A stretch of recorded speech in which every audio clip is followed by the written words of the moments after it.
right. How's it going, guys? Nick Caley, everyone. What's up? How's it going?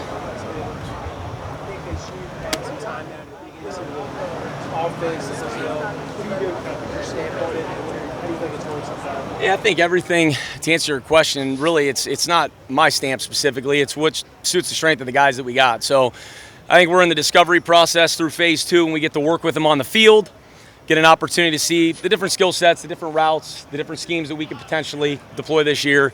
So it's really an evolving process, and this is the time to really kind of put the rubber on the road and see what we can do and evolve from there. I do. We're tracking, we're growing every day.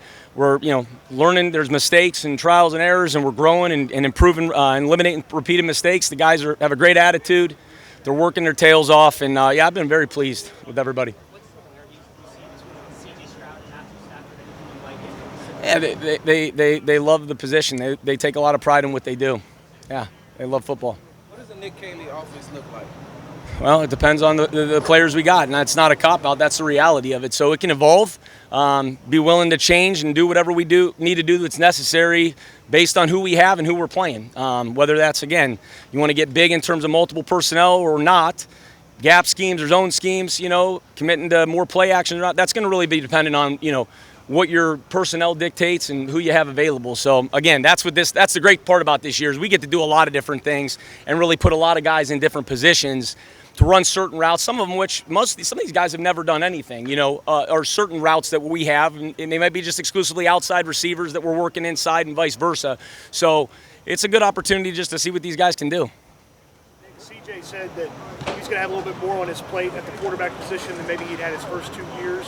What kind of goes into that, and what sort of things maybe be on his plate that previously he hadn't been asked? Yeah, I think it's like anything else. The more you can do, the better off you're going to end up being, and he wants to have the ability to be able to have control. And when you're at that position, there's a lot of great value in being able to fix problems that come up or unscouted looks that come up. And it doesn't happen overnight, that's for sure. And it's repetition, it's comfort with the offense. He's working hard, he's done a good job, and we'll just keep growing that. Nick, how long do you think, being a first-time play caller, how much can you use that to your advantage at the start of the season before they finally get the play on you? Because everybody around you guys been a new coordinator to get a foot on all coordinators back. How long do you think you have before you finally get enough out there so they can start? Yeah, go ahead, I'm sorry. No, go ahead. No, I think that, again, it's like anything else.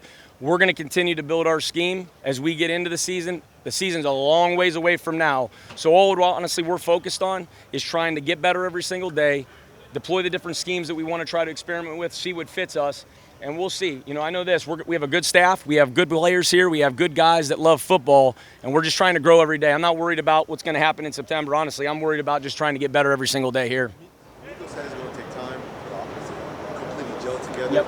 But in a short amount of time that you guys have been together, how have you felt about the gelling and meshing and chemistry? Yeah, I feel really good about it. I do.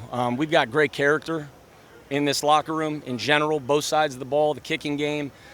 We've got good guys. They love football. And you guys have been around them a lot. Some of you guys that have been here, they got a smile on their face. They love to compete.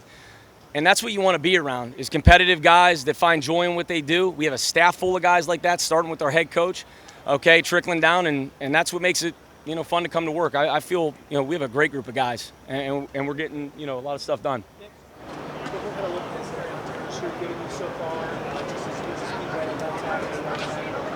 Yeah, he's working, and it's like anything else. There is an adaptation, but he's working. He's got a great attitude, a great way about him.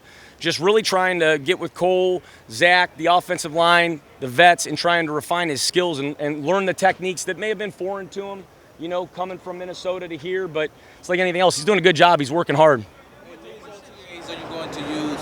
OTAs and minicamp are you going to use to be able to watch what the offensive line can do and how you all are mixing and matching right now, but how much of that are you going to be able to use to solidify going into training camp? Yeah, I think it's like anything else. I don't think anything's going to be solved here in the next 2 weeks, okay? But it is obviously a progression. There's things in this time of the year with not having pads on. We can't hit gap double teams. We're not going to come off the ball and capture zone combinations as much. When you get into training camp, a lot of those things come to life, which obviously carries over into the play action game. Your play passes on early downs and passing off picks and stuff like that. So it's a little bit more of a controlled environment. but we're certainly going to build off everything we do and continue to build up until the time we report back here. Nick, obviously CJ's watching during throwing part of the practice today. Where is he physically?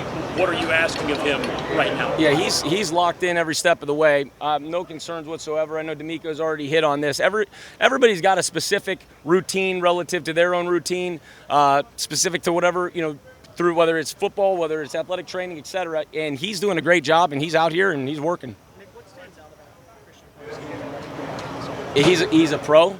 He's a pro. He's highly competitive, and he's versatile. He really is. I mean, you talk about a guy that's steady every single day, and I've really enjoyed having the opportunity to be around him.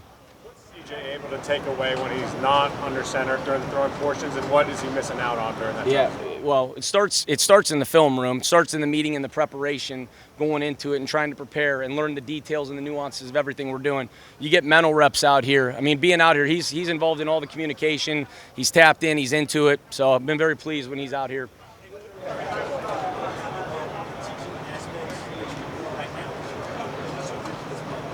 Yeah, the fun part for me, to be honest with you, is establishing a foundation, which we talked about in phase one, just the terminology, the nomenclature, the language, okay, getting past that barrier. And, there is some same as, some of the verbiage. And then the second thing I would say is establishing the fundamentals, how we want to hit blocks, how we want to run routes, okay, what the routes are called. And I would say the third element of that, to piggyback off that, is really teaching the details of it, specifically how you want to run routes. What are the concepts? What are the details of the concepts, et cetera? What's the intent of the play? And I think that's an important part. Like, we don't just call plays to call plays. There's an intentionality of why we're calling every single play for specific reasons. And I think that this is a great opportunity to really establish that foundation and move forward with that.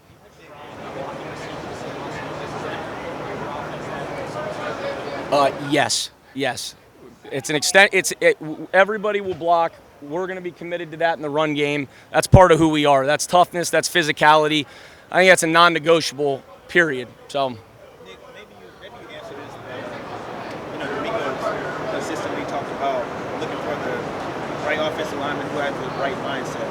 But what does that mindset look like to you? Yeah, consistency, dependability, toughness, the ability to grow and take coaching.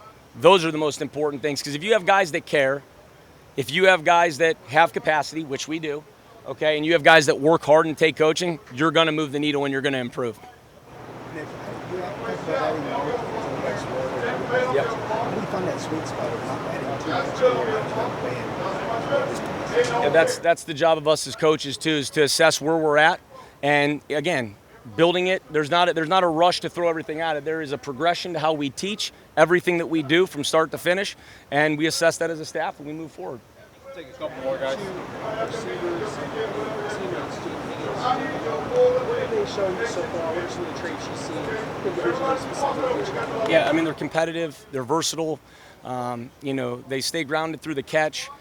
They compete. They're students of the game. They're taking notes. I mean, they're great people, and they love football. And it's been fun for all of us, for all the different positions, to go out there and get an opportunity to see what all these guys can do. I know you like tight ends, but what are you saying from Case Stover? Yeah, he's tough, and I mean, you turn on the tape. I think you guys have all seen it. I mean, he plays with his hair on fire, and there's no substitute for that. And I appreciate the way he plays the game. I've had a lot of respect for him dating back to his days at Ohio State. There's a lot of new pieces, from you to new line to some new piece of receiver. It's kind of that meshing process of trying to get everybody on the same page together. Yeah, just clarity and communication, building a foundation, encouraging them to ask why. There's no questions that should be left at the table. If you got a question, you need to know, ask. And they've done a great job of that. We got really, really good coaching staff, of really good teachers and really good people. And I think understanding that we are in this together. This isn't coaches play. We're in this together. We're Texans, and this is what we're going to do, and just keep moving the needle day by day, and just try to stack days. To be honest with you. Yeah. Thank you guys.